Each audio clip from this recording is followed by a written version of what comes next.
To find out more about growing herbs and exotic vegetables, I went to see my friend at Ogeechee River Gardens.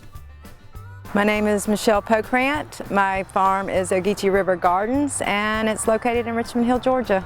Michelle is actually a professional gambler. She uses the money she earns from farming to bankroll her buy-ins. She mainly sells her vegetables at the local farmers market.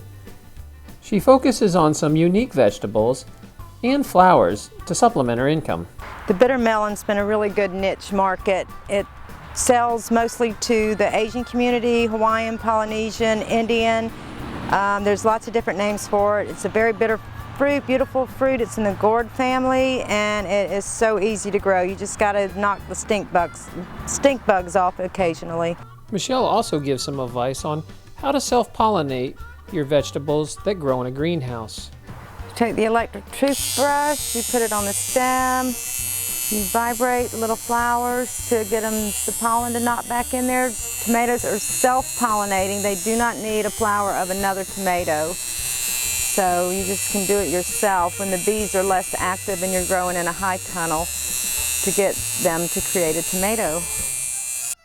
Michelle shares some advice on using high beds and grow bags to make your life easier and save some money. Made these beds because I'm getting older and I don't feel like bending down in the dirt.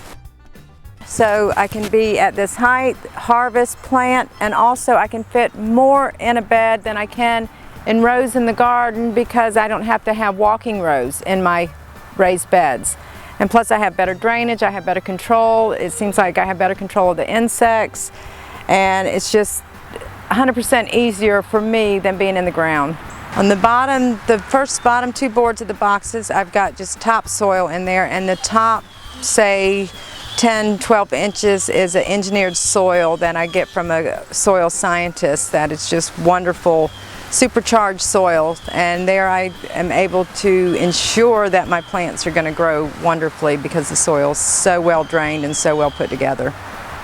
So what do you use to fertilize? I use anything that has to do with the sea, such as fish emulsion, seaweed, kelp, crushed up lobster and crab shells. I just think that the minerals from the sea does a really great job on the fertilization.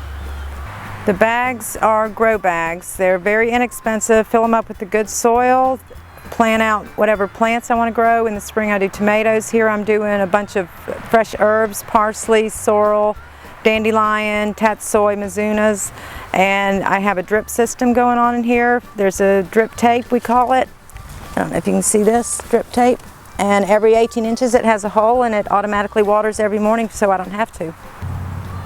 The ground cover we're using is a polypropylene fabric that just helps control weeds in the agricultural industry, and it's a lifesaver for me because I don't make money pulling weeds.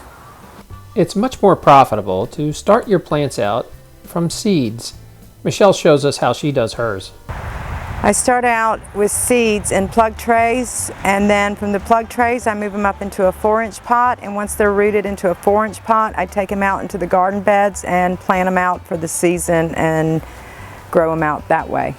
Michelle shares one last piece of advice for new farmers, a way to make good money by keeping it simple.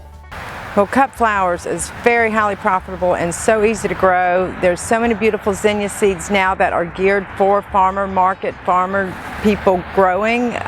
Sunflowers and zinnias, beautiful cut flowers, long lasting, and they sell out first thing at the market. If you start at 9, by 10:30, 11, you'll be sold out.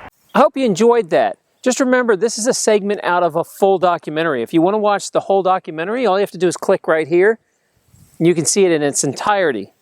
Also, don't forget to stop by terranlupo.com. I have up videos that you can't see anywhere else. Currently, I have one on carnivorous plants and also how to make your own mead. All you have to do is go over and sign up at terranlupo.com, and all that's free. Don't forget, if you haven't subscribed yet, please subscribe to my channel. Also, give this a thumbs up, a like, a share, or if you have something to add, remember to comment below. Thanks.